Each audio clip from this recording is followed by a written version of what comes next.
Tonight on KVR News, early voting kickoff, how students are taking to the polls. Find out how prepared UT is if Ebola were to strike. I'll show you how a new UT Austin program intends to fight the identity theft threat. You're watching KVR News, Austin's leader for live, local UT coverage.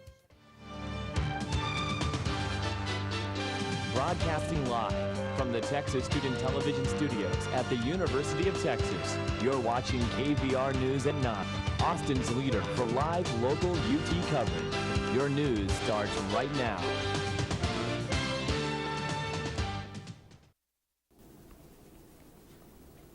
Good evening and welcome to KVR News for this Monday, October 20th. I'm Stacy Reichard. And I'm Diego Contreras. Early voting began today in Texas for one of the most heated races in recent state history. The race pits Republican Attorney General Greg Abbott against Democratic State Senator Wendy Davis to fill the vacant seat being left by Governor Rick Perry, along with Republican State Senator Dan Patrick against Democratic State Senator Leticia Van de Putte for lieutenant government. At the local level, city council candidates are running within the geographic district that they live for the first time. City Council incumbents Chris Riley, Kathy Tovo, and newcomer Aaron McGann are on the ballot for the student-centric District 9.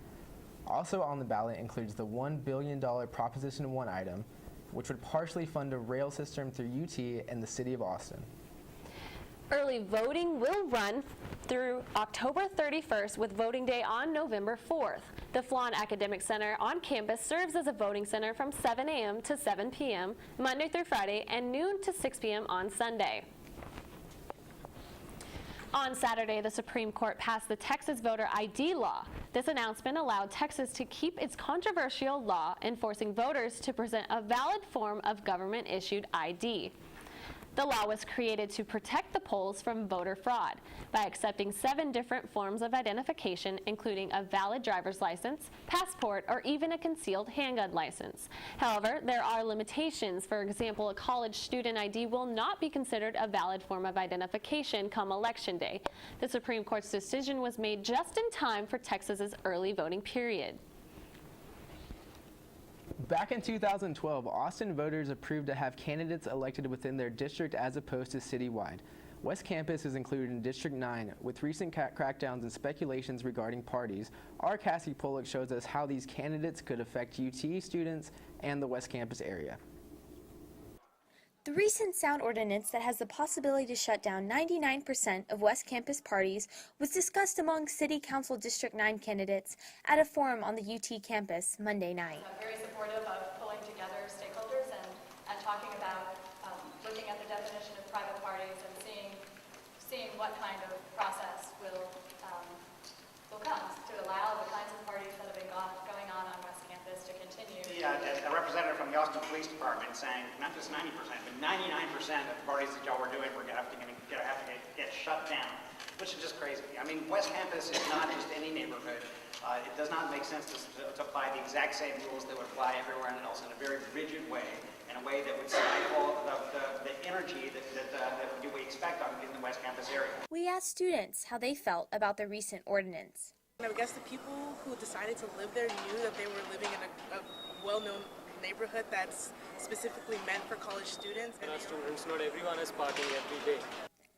Student Body President Corey Rady says the ideal District 9 candidate needs to keep students in mind. And with that, those students should have a say in what kind of policies and ordinances occur. This election will mark the first time that City Council members are elected within the district rather than at the citywide level. District 9 residents will be able to vote for Chris Riley, Kathy Tovo, or Aaron McGann on November 4th. Cassi Polluck, KVR News. Hysteria over Ebola has swept the nation. The University of Texas has their own plan for emergency situations, including if a potentially deadly virus like Ebola were to come to campus. With recent Ebola cases reaching the United States and a University of Texas student who was on board the same flight as a healthcare worker who has tested positive for Ebola, the University of Texas is prepared to respond to an Ebola emergency. The university has screened any staff or student who has traveled to and from the West Africa region and will do so again at the start of a new semester. Retrain nurses to make certain they know if someone presents themselves with I just came back from West Africa, and I've been throwing up, and I've got 103 degree temperature. Bells and whistles need to go off, and how do we handle that person? How do we isolate that person? Environmental health and safety personnel are being equipped with the proper safety gear in order to clean up potential contamination. Students here at the University of Texas Nursing School are using Ebola study as a research tool to prepare them for the medical field. Many students at the nursing school go on to places such as Dallas, Texas, where Ebola was recently contracted.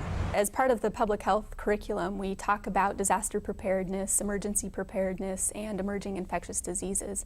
So it just so happened that I was covering those topics last week, and so I threaded the Ebola outbreak and now the cases in Dallas throughout that class. The nursing school is preparing a seminar with people from the Austin community that students and faculty. Flu season is upon us and people are heading to the doctor's office to get their flu shots. However, many students have chosen to skip getting their shot this year, even with the convenience of on-campus vaccine clinics. The misconception is that the vaccine will actually give you flu-like symptoms. We spoke with students to see why they chose to get vaccinated or why they opted out. I haven't got my flu shot yet, but I really want to because I'd rather get the shot and maybe have a few symptoms rather than get the flu, spend 2 weeks sick. I got the flu shot, and yeah, I want to avoid getting the flu and everything, especially in the cold season. I have not gotten my flu shot because I never really do, because I don't really get sick that much, and if I do, it's typically just the normal allergies, and I've just really never seen the need for it. My wife forced me to. Traditionally, I don't get it because I've been informed or told by multiple people in my household that they get sick after they get it. Unfortunately, I have not gotten my flu shot yet. I've been really busy with school, and honestly, it just hasn't been on my mind. I've actually never gotten it because I just have a killer immune system. As a reminder, this will be the last week that the University Health Services will offer flu shots on campus. October is Relationship Violence Awareness Month, and the UT organization Voices Against Violence is hosting events throughout the month. Reporter Alex Wilkins tells us how this group and other campus departments are promoting the issue all together.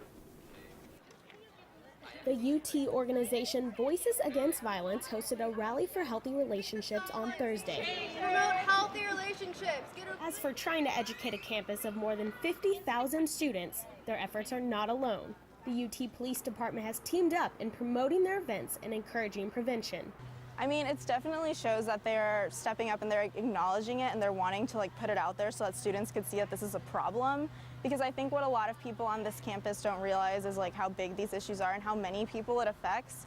This issue has particularly hit home on campus recently. Football coach Charlie Strong dismissed 2 players this summer for charges of sexual assault. Then in September, UT basketball player Martez Walker was suspended after he was charged with assaulting his girlfriend. When you have marquee players, when you have star athletes that engage in this type of behavior and there is media coverage on it and there is criminal and civil litigation that comes against it, it's great because it does let the victims know that it's not their fault.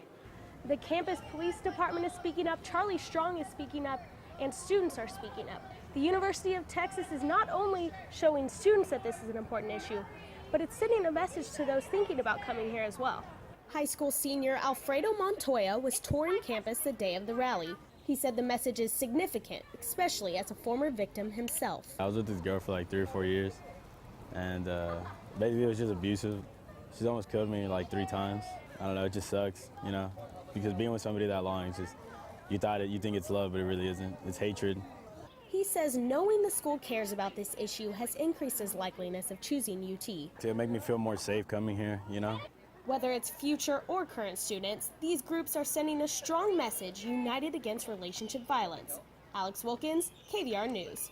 Still to come, how students are celebrating culture and diversity.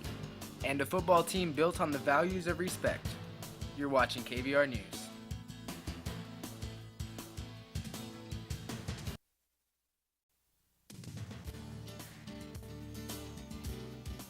You're watching KVR News at 9. Your campus, your news.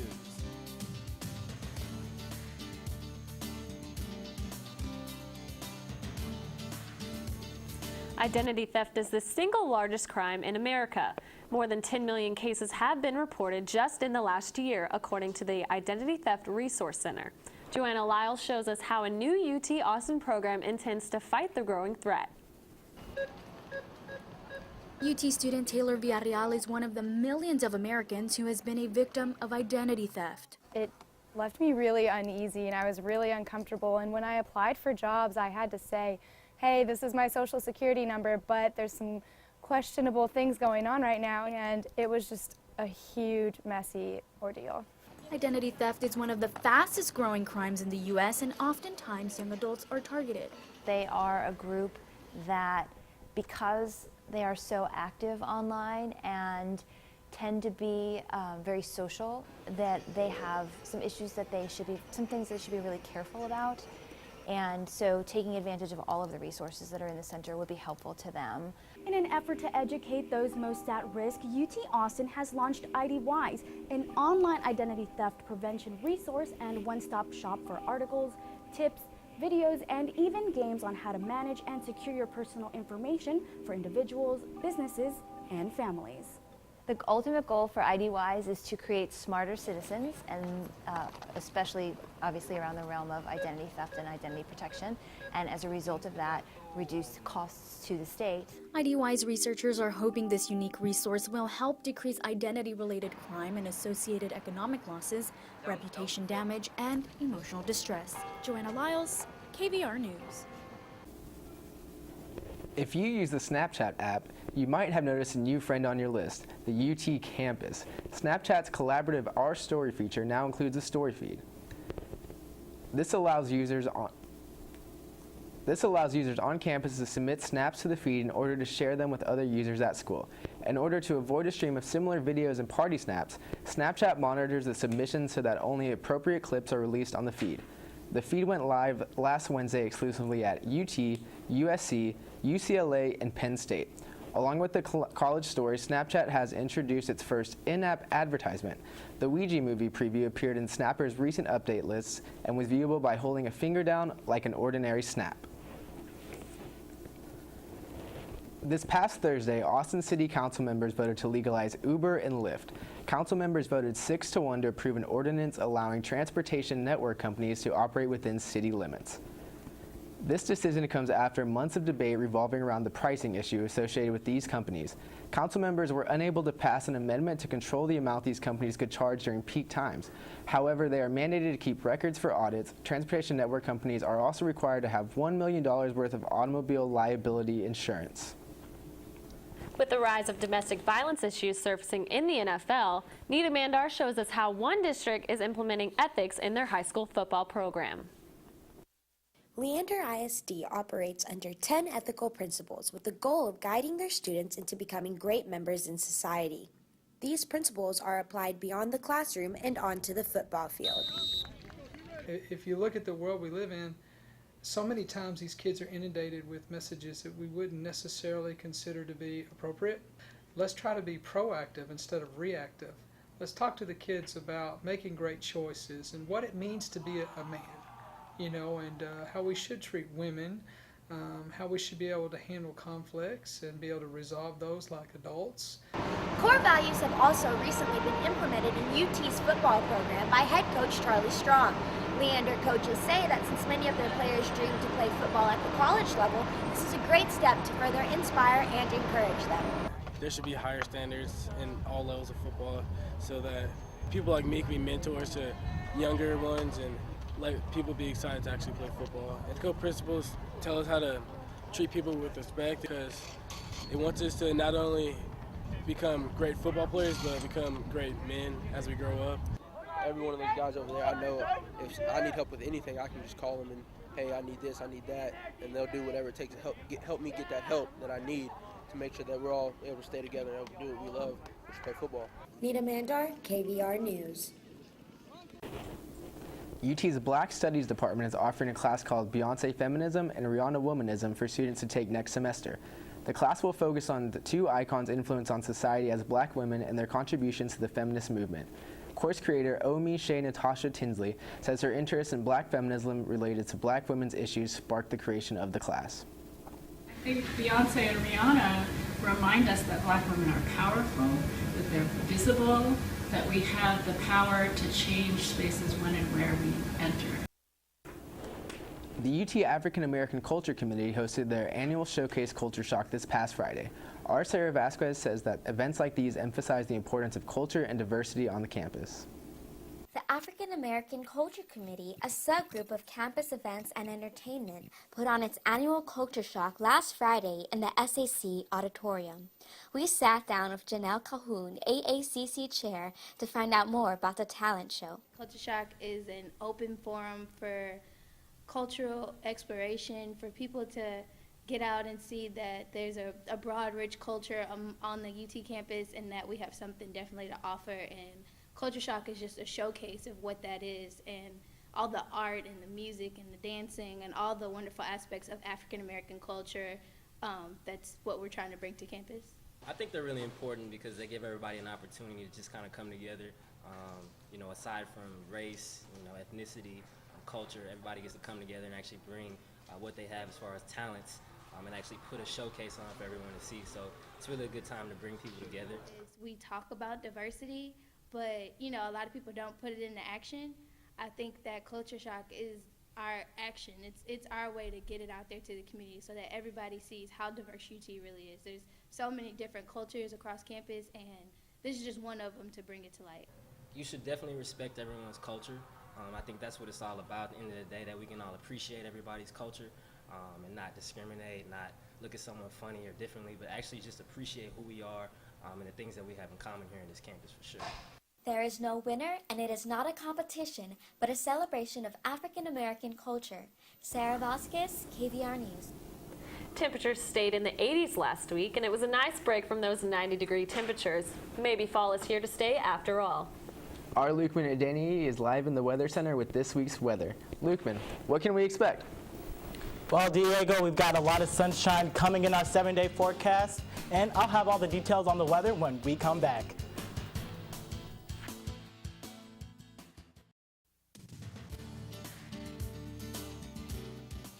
Have a news tip or story idea? Call the KVR News Tip Line, 475-8181.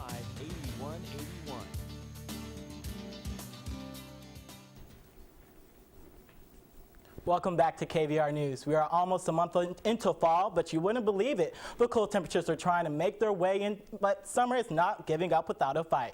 Looking into the upcoming week, the warm temperatures have the upper hand, keeping the weather in the mid-80s. Today we saw a high of about 81, but the weather cools down to a breezy 61 degrees. The sunny days we've been experiencing will continue, with Tuesday and Wednesday's temps in the mid-80s. There will also be some wind gusts coming through at 7 miles per hour. Thursday we will see partly cloudy skies with the sun peeking through, bringing in some temps in the 80s. But be cautious, there is a 20% chance of rain towards the end of the week. Friday will be mostly sunny during the day, and then the temps drop to 60 degrees, just in time for some Friday night festivities. Saturday and Sunday will both be in the upper 80s, and we've got an early Longhorn game Saturday out in Kansas, so use this weekend to catch up on some running or head out to Lady Bird Lake. Overall, this week's temperatures stay consistently pleasant. We can only hope that the great weather lasts through the next week as a certain sweet and scary holiday approaches. Live in the Weather Center, Lukeman Adeni, KVR News. All right, thanks, Lukeman. College Press Box's Amanda Atwell will be in the studio to talk Longhorn sports after the break. Stay tuned.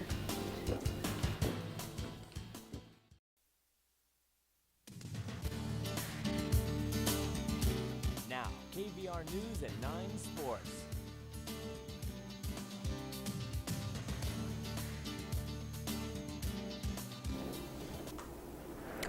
Welcome back to KVR News. I'm College Press Box's Amanda Atwell. The Longhorns took on Iowa State this past Saturday in a high-scoring game that came down to the final seconds. Let's head out to DKR for the highlights. Versus Iowa State this past weekend. First quarter, swoops past to Marcus Johnson for 28 yards to put Texas up 7-0 early on. Later on in this quarter, Texas ball again, Jonathan Gray rushes up the middle for a touchdown, Texas up 14-0. First quarter still, Iowa State ball, Sam Richardson pass complete to E.J. Bibbs, touchdown Iowa State, Texas 14-7. Start of the second, swoops pass to John Harris, and right here it will be fumbled and recovered by Iowa State's Javon Miller for a 51-yard return for a touchdown for Iowa State. Score now tied at 14-14. A few plays later here, first and goal Texas. Swoop rushes for 9 yards for the Texas touchdown. Score now tied again at 21-21 going into halftime. Charlie Strong not too happy about this tied score. Fourth quarter now. Malcolm Brown rushes for 1 yard. Touchdown Texas 38, Iowa State 31. Fourth quarter still Iowa State ball. Aaron Wimberly rushed for 8 yards. Iowa State touchdown tied again at 38-38. Fourth quarter, first and goal. Malcolm Brown rushes for 4 yards. Touchdown Texas up 45 to Iowa State 38. Fourth quarter, 1 minute left. Sam Richardson passed to E.J. Bibbs to tie the score at 45-45. And with just 28 seconds left in the game, Swoops throws for 39 yards to Jackson Shipley. Sets up this next play with 7 seconds left. Nick Rose field goal from 21 yards out. Good. Horns win it 48-45. The Horns are now 2-4 on this season and will take on number 11 Kansas State this Saturday. Here's what Charlie Strong had to say about preparing for the matchup. We have to slow down Waters, and you're right. And then you look at Lockett on the outside. He's a really outstanding receiver, and it's a balanced attacker. And you just look at it. It's nothing fancy about what they do. You just line up and play with good fundamentals, technique. Very disciplined team. And you look at just the number of penalties that they have, the fewest in the country, and then they don't turn the ball over. But it's a disciplined team that plays within themselves. All right, thanks, Amanda. Our Nia Wesley has your entertainment news tonight. What's going on in the entertainment world, Nia? Matthew McConaughey does more than all right job. Russell Brand voices his opinion, and Lord's song gets banned from the radio. Coming up next.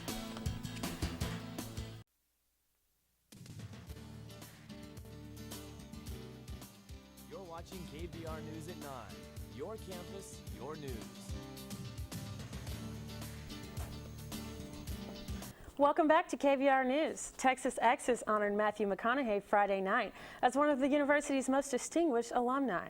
The award is granted to 6 people every year. Matthew McConaughey graduated from UT in 1993 and received an Oscar this year for his role in Dallas Buyers Club. McConaughey has made a name for himself as one of the most recognized alums. He spoke Friday at the LBJ Library and expressed his gratitude towards the university. Notable for his antics on and off the screen, English comedian Russell Brand has something to say about the Islamophobic narrative in mainstream media. Brand posted his video on his YouTube channel showing his stakeout outside of the Fox News headquarters in New York. Attempting to get on the show Hannity, claiming his appearance was canceled, Hannity later came out and said that it would be impossible for Grant's appearance to be canceled when he wasn't even scheduled at all. This isn't the first time that Brand has had a run-in with Fox News. Just this past July, Brand got into it with Hannity about the Israel-Gaza conflict. Some local San Francisco radio stations have decided to put a ban on Lord's song Royals.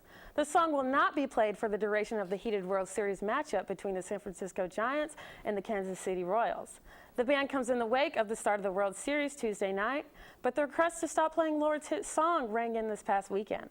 The radio station stated listeners told them to stop playing the song, so they took Royals off their playlist. That's all for your entertainment news tonight. For updates throughout the week, please be sure to follow KVR News Twitter at KVR News ENT. Back to you. Thanks, Nia, and thanks for joining us tonight. I'm Stacy Reichard. And I'm Diego Contreras. For news and weather updates throughout the week, you can follow us on Twitter at KVR News. Stay tuned for College Press Box up next on Texas Student Television. Have a great night.